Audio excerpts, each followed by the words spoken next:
गुलाम वंश के बाद आते हैं खिलजी वंश। दिल्ली में हम खिलजी वंश के बारे में पढ़ेंगे। तो खिलजी वंश के संस्थापक, ये भी कक्षा 7वीं सामाजिक विज्ञान इतिहास खंड का है। तो गुलाम वंश समाप्त हो गया था, अब आया खिलजी वंश। तो खिलजी वंश के जो फाउंडर थे, संस्थापक, इनका नाम था जलालुद्दीन खिलजी। खिलजी वंश जो संस्थापक थे वो जलालुद्दीन खिलजी थे। गुलाम वंश के संस्थापक कुतुबुद्दीन ऐबक थे। संस्थापक को पूछ देता है, गुलाम वंश के संस्थापक गुलाम वंश के संस्थापक कौन थे? कुतुबुद्दीन ऐबक। और खिलजी वंश के संस्थापक कौन थे? जलालुद्दीन खिलजी। अब जलालुद्दीन खिलजी के बाद एक नया सुल्तान आता है, अलाउद्दीन खिलजी। कब? 1296 में अलाउद्दीन खिलजी। अलाउद्दीन खिलजी के बारे में हमें जानकारी, अमीर खुसरो, जिसको तोता, अपने आप को तोता हिंद कहता था, अमीर खुसरो अपने आप को तोता हिंद कहता था। तो अमीर खुसरो की किताब से हमें अलाउद्दीन के बारे में जानकारी मिलती है। एक और इतिहासकार है बर्नी, एक बर्नी इतिहासकार है, उनकी एक कृति है तारीख फिरोज शाही। उसमें हमें अलाउद्दीन खिलजी के बारे में हमें पता चलता है। अलाउद्दीन खिलजी के कार्य क्या थे, क्या क्या कार्य किया था? इसने शराब पीना, शादी ब्याह में खुलकर उत्सव मनाना, बड़ी दावत पर क्या कर दी थी? रोक लगा दी थी, ताकि राजा शासक के खिलाफ, सुल्तान के खिलाफ विद्रोह न होने पाए। अब देखते हैं अलाउद्दीन खिलजी का राज्य विस्तार। इसका जो राज्य विस्तार की पॉलिसी थी वो क्या थी? तो अलाउद्दीन खिलजी के पास ताकतवर और अनुशासित सेना थी। अलाउद्दीन खिलजी ने 1299 में गुजरात विजय किया था।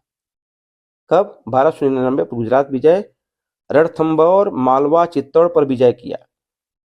अलाउद्दीन खिलजी का जो दक्षिण तरफ अभियान था, उसका मुख्य उद्देश्य साम्राज्य विस्तार करना नहीं था, बल्कि धन प्राप्त करना था।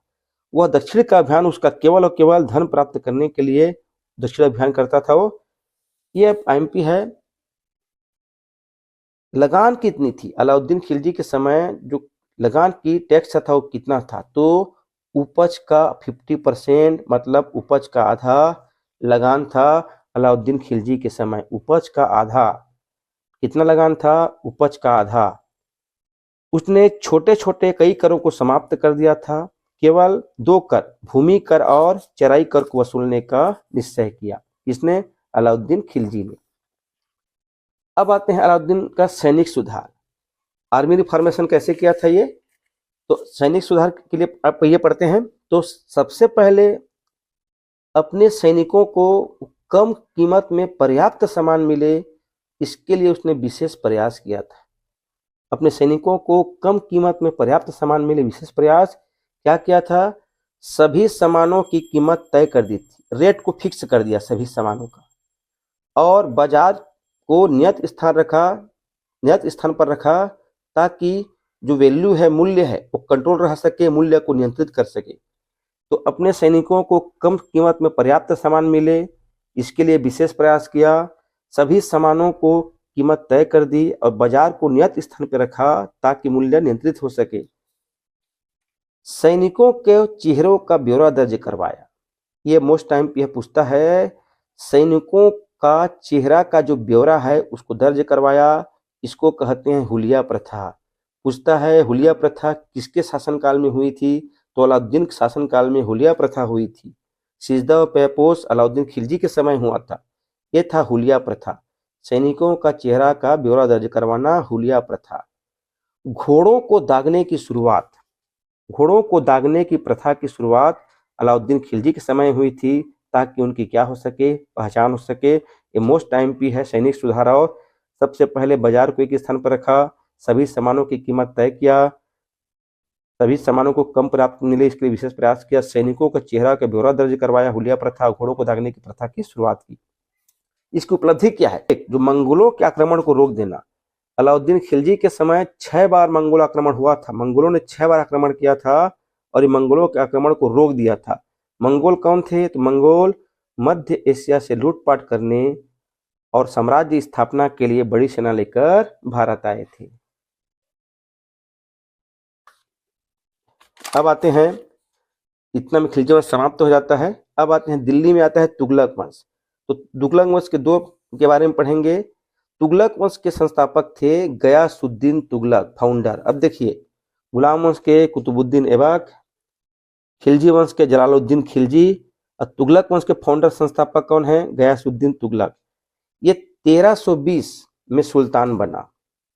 इसने तुगलकाबाद नगर की स्थापना की। किसने? गयासुद्दीन तुगलक ने। अब जो दूसरा आते हैं सुल्तान, उनका नाम था मोहम्मद बिन तुगलक। मोहम्मद बिन तुगलक ये अपने योजनाओं के लिए प्रसिद्ध थे। ये उस समय के विद्वान थे, महत्वाकांक्षी थे और दूरदर्शी सुल्तान थे। इनकी 2 योजनाओं के लिए पूरा प्रसिद्ध हैं। इनकी पहली योजना थी राजधानी परिवर्तन किया था इन्होंने। कहाँ से कहाँ?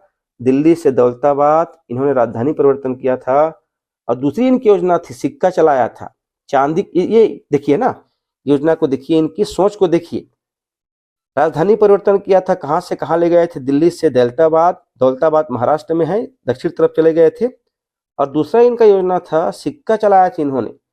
चांदी के सिक्के, जो चांदी के सिक्के थे उनके स्थान पर तांबा या पीतल का सिक्का चलवाया था। किसने?